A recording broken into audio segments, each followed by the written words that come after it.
Cher manager, bonjour. Je suis Julien Godefroy, consultant et formateur en management. Pour progresser facilement dans votre management, je vous invite tout de suite à télécharger gratuitement mon e-book de plus de 40 conseils pour motiver vos équipes. Vous trouverez le lien dans la description. Pensez aussi à vous abonner à ma chaîne YouTube pour consulter mes dernières vidéos.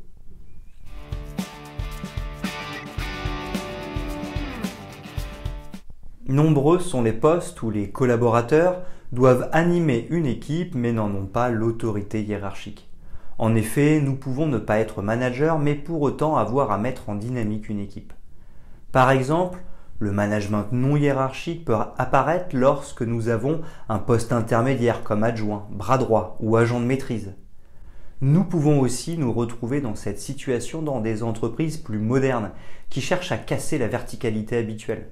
Le management non hiérarchique, que l'on retrouve en management transversal ou horizontal, est utilisé en gestion de projet ou au quotidien. De plus, toutes les fonctions support, comme les ressources humaines ou le contrôle de gestion, peuvent avoir besoin de ce type de management pour influencer les différents acteurs.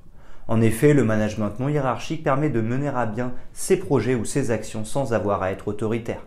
Cela peut rendre l'ambiance au travail meilleure et engager plus profondément les équipes. Pour autant, certaines fois, des collaborateurs peuvent exprimer leurs difficultés à avoir suffisamment d'influence sur les autres. Voici selon moi les 6 étapes pour animer une équipe lors d'un management non hiérarchique.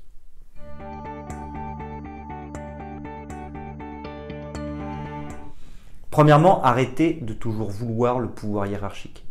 Souvent, lors d'un management non hiérarchique et lors des premières difficultés, le collaborateur va s'en prendre à son statut. En effet, il voudrait à tout prix avoir le pouvoir hiérarchique. Mais au final, dans quel but ? Le management, tout comme le management non hiérarchique, doit tirer son autorité de sa capacité à accompagner et à influencer les équipes.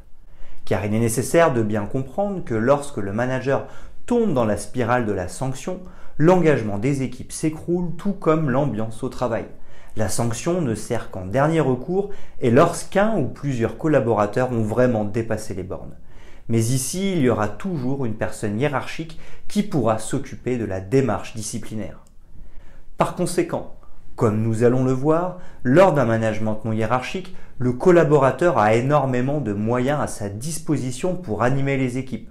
Il devra simplement ne jamais tomber dans le rapport de force, mais plutôt convaincre. Par conséquent, il devra considérer chaque personne d'égal à égal. De plus, il devra savoir garder sa ligne de conduite pour être cohérent. Enfin, l'humilité lui permettra de ne pas écraser les autres.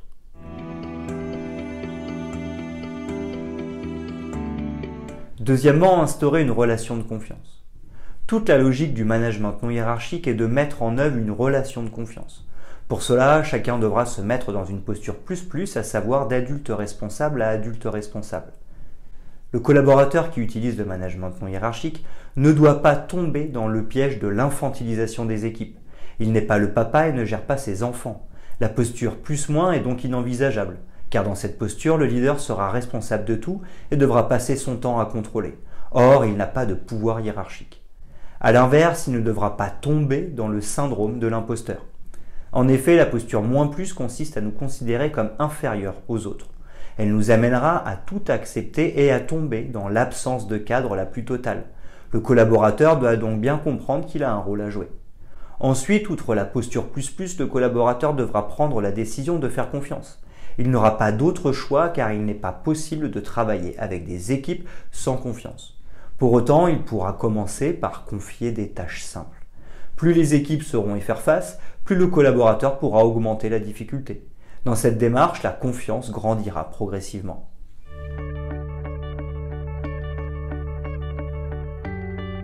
Troisièmement, le management non hiérarchique accompagne les équipes.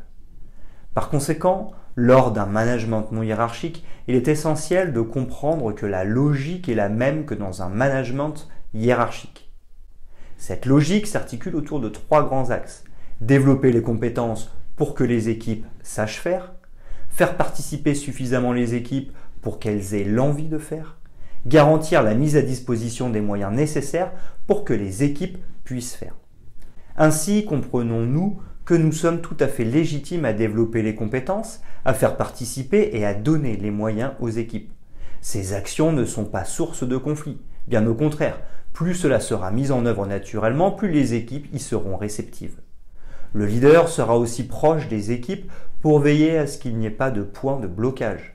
En effet, les projets et actions sont souvent source de changements. Individuellement et collectivement, cela peut créer des blocages. Le collaborateur devra y être vigilant et savoir intervenir. Écouter les ressentis, calmer les colères, rassurer les peurs ou encore réconforter les tristesses permettra de faire passer le cap à chacun.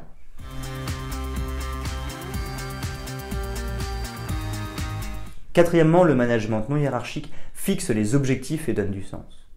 Nous allons continuer à mieux comprendre comment mettre en dynamique une équipe.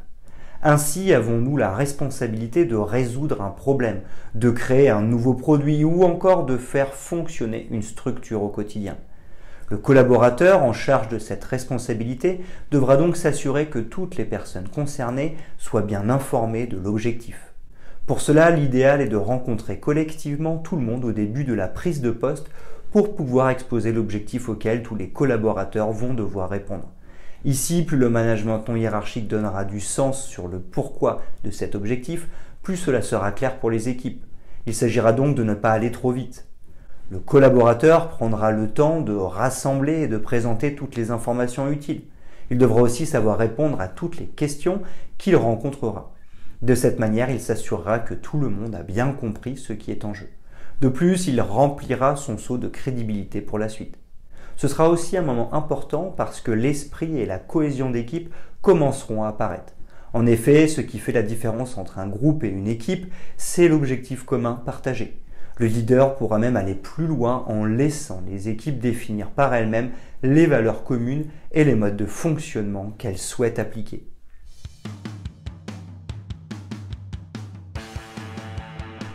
Cinquièmement, donner une place à chacun et responsabiliser.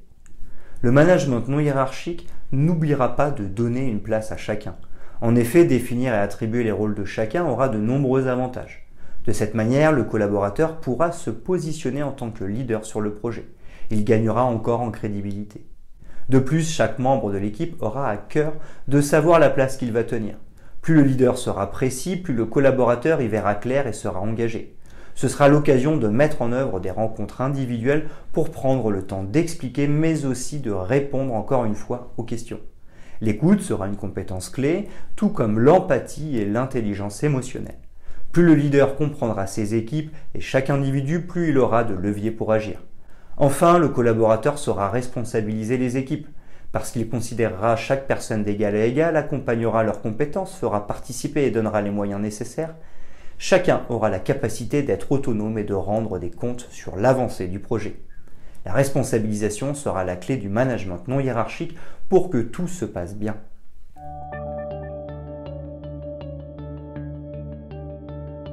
Sixièmement, faire le suivi des actions menées. Enfin, le dernier grand point du management non hiérarchique sera de s'assurer que le projet ou les actions menées soient sur les bons rails. Pour cela, le collaborateur mettra sa casquette d'animateur et organisera des réunions individuelles et collectives. Il n'hésitera pas à redonner les objectifs et tout le sens nécessaire. Parallèlement, il donnera la parole aux différents acteurs pour que chacun puisse exprimer ce qu'il pense de la situation ainsi que son ressenti. En effet, le projet et les actions pourront évoluer au fur et à mesure de l'avancement. Pour susciter l'adhésion de tous, le leader les fera participer. Il pourra aller même plus loin en organisant des groupes de travail où chacun œuvrera pour trouver des solutions aux problèmes qui se présentent. Ainsi s'assurera-t-il d'une excellente implication des équipes sans utiliser de rapport de force. Le management non hiérarchique sera pleinement en œuvre et donnera d'excellents résultats.